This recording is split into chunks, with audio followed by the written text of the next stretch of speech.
Welcome to the next video in the series where I show you the most efficient ways to perform any exercise so you can maximize your time in the gym.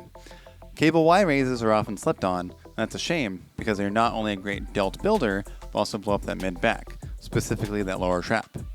Y raises are also not very fatiguing, and if progression stalls, I'll show you one of my favorite ways to keep those gains coming for years. It's much easier than you think. Set the cable a little bit below hip height. This gives you the best stretch in the mid-delt, and makes it much less cumbersome than setting it lower and stooping down to get into a position. Keep your gaze forward and your neck in a neutral position. As I mentioned in the pull-up video, if you have your neck flexed or extended, that could affect your levator scapula, which attaches into the shoulder blade and can throw off the mechanics in the movement. If you want a more in-depth explanation, I'll leave the video link in the description. I like to use wrist cuffs so my grip and forearms don't get too involved, but if you don't have these, then a D handle is fine too.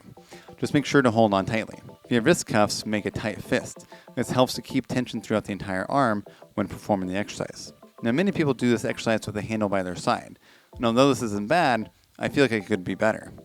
When I did these with the cable anchor behind me, I was blown away. I had an even better stretch on my mid-delts and I never went back. You're definitely going to be feeling it on these. I do Y raises in a regular standing position with a wider base of support, but if you feel off balance, you can stagger your stance by having the opposite side leg in front. This prevents excessive twisting from the trunk and provides a more stable base to lift the most weight from. To start the exercise, make sure to get a good stretch at the bottom. Think about reaching to pull a sword out of its holster. Next, raise your arm out and across your body in an arc. If it's too close to your body, your biceps take over and limit the tension on your delts. You want to arc across your body to the opposite side and up. Think about a square with the cable starting at the bottom left segment and you're arcing it to the top right segment. Turn your wrist out so your thumb is facing behind you when you get to the end of the movement.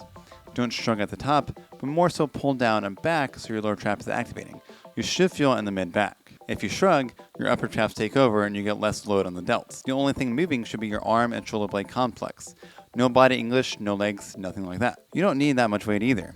And 5-pound jumps in weight can feel incredibly humbling, so it's tricky to progress these. With that in mind, there are a couple things you can do. Number one, you can use chi eccentrics, which have you use your other hand to help to raise the weight to the end position and slowly lower the working arm. These work nicely at the end of a set for some force reps or when doing a higher than normal weight. And or number two, you can do myo reps. Let's say you're doing a set of 12 reps and the first 10 aren't that challenging and contribute very little, if anything, to building muscle. The last couple reps of an exercise are the ones that matter the most. The thing is, we don't always have to do those initial 10 reps that get us close to those last couple. We can cut in line per se. In this example, let's say you do 12 reps and you can't do another one. Instead of resting a couple minutes before the next set, rest just 20 to 30 seconds, then pump out more reps. Now you just jump to the most effective reps of an exercise. You can do this for as many times as you want.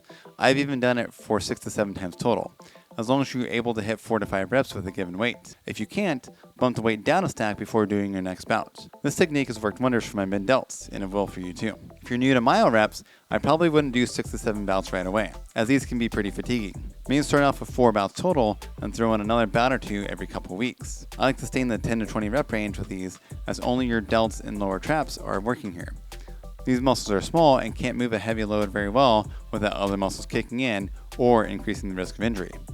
If you have any questions about the cable Y raise, leave a comment below and I'll do my best to answer you. Click like and subscribe if you found this video helpful, and I'll see you in the next one.